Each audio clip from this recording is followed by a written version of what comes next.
I was living a very hard lifestyle. I was working, 16, 18 hours a day in not the safest conditions. I was smoking a pack of cigarettes a day. I was eating fast food, drinking, and basically broke myself. And 2 months later was in my first triathlon. I went from a place where I was working 18 hours a day to barely being able to do an hour of work a day. So less doing basically was born out of this need to mitigate stress and get more done in 1 hour than I had been able to get done in a full day before.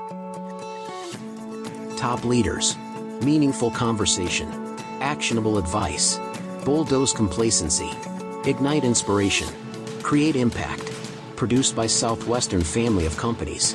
This is the Action Catalyst. Are you interested in advertising with the Action Catalyst? Our listeners could be hearing about your brand right here, right now. For details, shoot us an email at info@theactioncatalyst.com. This gentleman you're about to hear from, his name is Ari Meisel. He has an amazing story. He was diagnosed with an incurable and very painful chronic condition, which we're going to talk about, and I'll let him tell you about it. And the strategy that he used to save his life and get his life back also then turned into a system of productivity that he has built a huge online following around now, teaching people how to do this. The system's called Less Doing and More Living. So Ari, thanks for being here. Just tell everyone, what's your story? What was the condition you had? To kind of tell us what the trajectory your life was on, and then what change you made and what was the result of that.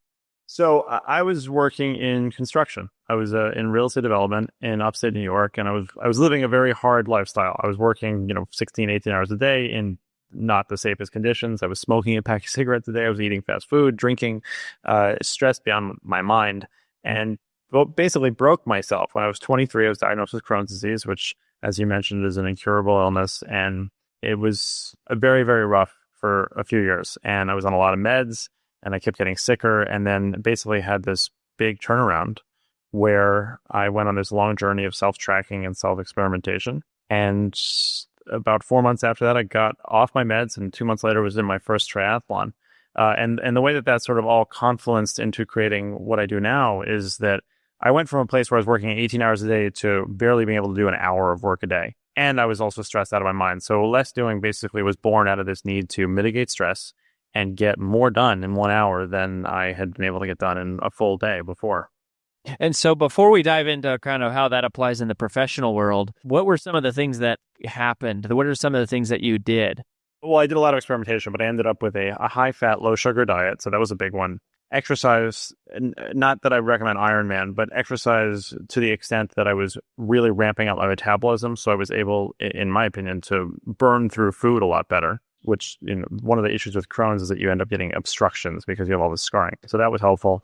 And then it really all came back to stress, because you can tell somebody, and I've replicated my results in dozens of other Crohn's patients at this point, but you can tell somebody, hey, you want to feel better, eat this, take these supplements, and do these exercises, and it's prescriptive, and they can do it or not do it. But if you say to somebody, okay, now you need to manage your stress, it's way more nebulous. It's a lot harder for people to sort of get their hands around that. So I wanted to create a really systematic way of doing that. So the overall framework, the baseline framework is that I help people optimize, automate, and outsource everything in their lives, including their health, in order to be more effective. And it's just a very important order for me because most people in the modern world have an experience with delegation, even if it's just telling your kids to do their chores. But the problem is that a lot of people get into this mode where they tell somebody to do something and that's it. That's the end of it. And that's not true delegation. And really what you're just doing is basically sweeping the dirt under the rug. It doesn't make the problem any better. You're just shifting it to someone else. And in most cases, that will come back to you, right? The pipe's going to back up. So you have to optimize first. And with optimization, what I'm really talking about with most people is tracking, because there's so much going on in our lives, so many inputs, so much stuff. And a lot of the overwhelm that people experience is because they just don't know what's causing the overwhelm. So if you start to track things, and whether it's how many emails you sent yesterday, how many steps you took today, how much sleep you got, what you ate, how many phone calls you made and how long they lasted. Like all of this stuff that we do now can be tracked pretty much automatically. And even if you don't do anything with that information, just tracking it has been proven to be really powerful in terms of giving us back a little element of control. Hopefully what you do with that information is start to identify how you were actually spending your time, your money, your energy, your resources, and then look at the processes that you're going through to see areas that you can make more efficient. The second part of automation is really my playground now, because so many things can be automated today. We can automate things now for free in many cases that 3 months ago a person had to do. It's just fascinating what technology has done for us. So you optimize first, then you automate what you can. And then if there's anything left over, that's the first time you look at outsourcing it to a specialist or generalist of some kind. In terms of measuring, like what are some of the common things that you see or you find that you go, these are the things that people are doing that are causing them overwhelm that they don't realize are causing them overwhelm? So there's two sides to that equation, right? On the one side, you have the day-to-day stuff that just annoys people, like making school lunch every day. Okay. That's something that's just, it's difficult, especially for people who are 9-to-5 jobs. It's stressful. It really is. And I have 3 young boys and we do it every day, but it's also something that definitely can be made more efficient. And there are ways to do that. Paying bills, those are the kinds of things that almost everybody has experience with. How you commute to work is something that can be made more efficient, whether it's not necessarily the route, but there's a lot of things you can do while you are in transit that people don't necessarily think that they can get done. Especially like, for example, you could have a virtual assistant do all your email with you on the phone while you're driving, which is totally fine. You could dictate an entire book if you wanted to while you were driving. There's all sorts of things that you can get done in a commute. I mean, and a lot of people, that's a really effective strategy. But then there's the other side of it. There's the really big projects that people wrongly assume have to be done by them, so they'll never get done. And they assume that because, like, who could possibly do this? But what they don't realize is that there are tons of services or tons of ways to get that done. My father is a great example. I was having dinner with him last night, and he was saying that he's got this collection of photographs that he'd really like to sell. He's like, but I have to photograph them. And then I was like, Dad, we can have literally 2 people come and do that whole thing for you, from the photographing it to the cataloging to the putting it on eBay to the shipping. I was like, you can just say, do it, and I can get this done with no effort on either of our parts. And it's that kind of thing too, where people just, they just don't, and it's not their fault. They're just not aware of the fact that there are these services and there's people that are available to do this stuff for you. So I want to talk to you about the world of virtual assistants. Tell us, like, what do we need to know about them? Where are they? How do you use them? What do you use them for? Okay, so it's a great question. I'll tell you what the industry looked like and what there is now. So the landscape as it was there were 2 kinds of virtual assistants. And I've been a huge fan of virtual assistant services for a long time. I've tested 23 of them over the last 5 years and learned a lot, obviously, from doing that. I actually think that everybody should work with a virtual assistant at some point, especially if you're in a 9-to-5 job or a corporate environment, because it's a learning experience for you in terms of how you effectively communicate and delegate the things that you want done. So there are 2 kinds of virtual assistants. There's the on-demand assistant, which is I'll start with the other one. There's a dedicated assistant, which is fairly straightforward. It's where you're dealing with one person and they get to know you. And by the way, just to define virtual assistant, it's really just an assistant who isn't in the room with you. That's basically what it means. It could be across town or across the globe. And historically, 5 years ago, I'd say, if you wanted a virtual assistant, you went to India. That was just the way it was. There was companies like Ask Sunday, Get Friday, Tasks Today, Task Every Day. There was a bunch of them, and that was the place. But now it's the last place that I would want to get a virtual assistant from, because the labor market for virtual assistants there just got completely flooded, and the quality went down quite a bit. Which, by the way, is an interesting observation on outsourcing in general, because if you want to go to India for outsourcing now, SEO is great. And this stuff shifts around. Like, if you want to get graphic design done now, Eastern Europe is fantastic. Poland is great for programmers right now, and Costa Rica is fantastic for call centers. But that wasn't the case 2 years ago, and I don't know why that is, but I just see these things. If you do want to go out of country for virtual assistant now, most people would go to the Philippines. The only problem with that, the Filipino language, Tagalog, is extremely facial expression based. So when you're communicating with a native Filipino speaker over email or over text message or chat, what happens is they end up taking the instructions very, very literally. So that's okay, but it usually means that you have to be very specific to what you're saying. Fortunately, now you can get virtual assistants that are US based, and which is great for a number of reasons. Obviously, you get native US speakers, you get people who have a little bit better cultural context for some of the things that you might have them do. Time zone is the third one. So that's a dedicated assistant where you have one person, you're always talking to them, you can train them, they can learn how you like doing things, who you like to talk to, where you like to go for meetings, all that kind of stuff. The other side of it is what's known as the on-demand virtual assistant, and that would be something like Fancy Hands, which I do recommend. It's a great company.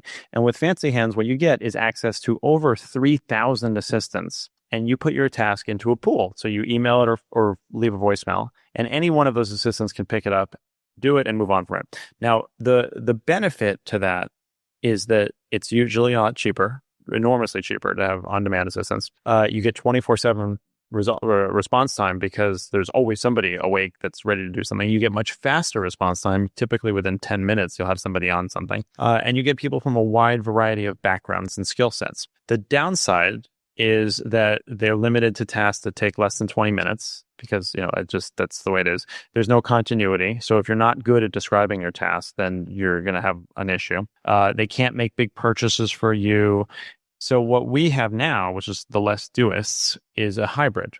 We basically have a dozen assistants working with us right now. And what you get when you work with us is access to the whole team. And because they are trained in less doing methodology, you can work with that team as if it was working with a dedicated assistant. So every time they do tasks for clients, they're helping create those processes and optimize them. They're adding information to a very detailed client dossier so that even if somebody were to quit or get sick, or move on, whatever, then it doesn't matter because we've created all this knowledge base on how to work with that client. And of course, that information is transferable to other clients. So what that means is that we actually are more like on-demand project managers because you could never tell a virtual assistant, produce a podcast. That's just way too big of a thing. We can do that.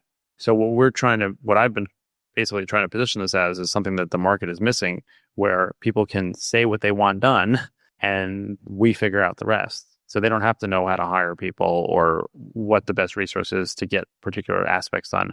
We can do that. What kind of cost range are you looking for this kind of thing? Typically with the Philippines, you're looking at between $8 and $20 an hour. And you have to look at obviously a cost benefit analysis in terms of quality of the labor and the skill set that you're getting. And, if somebody's a quarter of the price, but it takes them 4 times as long, or they have to redo it 4 times, that's obviously a problem. The question is how much rework has to be done, how much training, just the fear that somebody else who doesn't work in my company every day is going to actually be able to do this effectively. Well, and see that, which is one of my favorite things to do for people, because I've never seen a process that I could not systematize in a way that somebody could do it without any training. And I mean that, so from very, very complex processes to it's really just a matter of breaking it down to its most basic chunks and automating as much as possible, by the way, so that there's we don't even have to worry about human involvement that could possibly mess up something. And then the stuff that's left to actually be done by a human is not stupefied, but it's really just made into a checklist that is easy enough to follow. And doctors, surgeons, and pilots who've done procedures thousands of times still use checklists so that they don't miss things. Proper delegation is when you effectively communicate your needs to somebody to the extent that they can take it and run with it to the point of being able to overcome certain hurdles on their own without having to come back to you so that you can go back to doing what you do best and not managing that person. Interesting. Let's just talk about the inbox. That's the big mammoth beast that everyone struggles with and creates the stress for the professional world. And you have the Inbox Zero plan. Yeah, absolutely. So really simple. 3 Ds. You can only deal with an email once. And it's one of the 3 Ds. The first one is to delete it because it's not relevant or doesn't require a response. And I would tell you that 40% of the emails that people respond to don't actually require a response. If you've ever found yourself sending an email that said thanks or great, don't. The second is to deal with it. If you can deal with something in the next 3 minutes, deal with it right now because there won't be a magical 3 minutes later. And I don't mean click it, mark it on red, and be like, okay, I'll come right back to it. No, deal with it right now. That could include a little subset D, which would be delegating it. So you can pass it off to an assistant or a spouse or a coworker. And then the third one is the most interesting. So if you can't delete it and you can't deal with it right now, then you need to defer it to a time that you can more effectively deal with it. And for that, I recommend something called followup.cc. So you can forward that email to 8 p.m. at followup.cc or Thursday at followup.cc or 1 week at followup.cc. Whatever time period you think might make the most sense for you to actually be able to effectively deal with that. And it will then come back to your inbox at that time so that you can. And the most effective time to deal with it is not just because you have free time. It's also because you are maybe in a better state to do that, or because you have more information or whatever it might be. And that's basically the strategy. Well, Ari, I think where do you want people to go to connect and learn more about you and all the different things that you have going on? They can just go to lessdoing.com. They can find out about the podcast, the book, the blog. Everything is there. Well, Ari, keep inspiring people and keep preaching the good word, my friend. Always a pleasure to talk to you. If you enjoy this podcast, please make sure to subscribe. And to stay updated on everything that the Action Catalyst is up to, make sure to follow us on Facebook and Instagram at Action Catalyst Podcast and on Twitter at Catalyst_Action. And thanks for listening.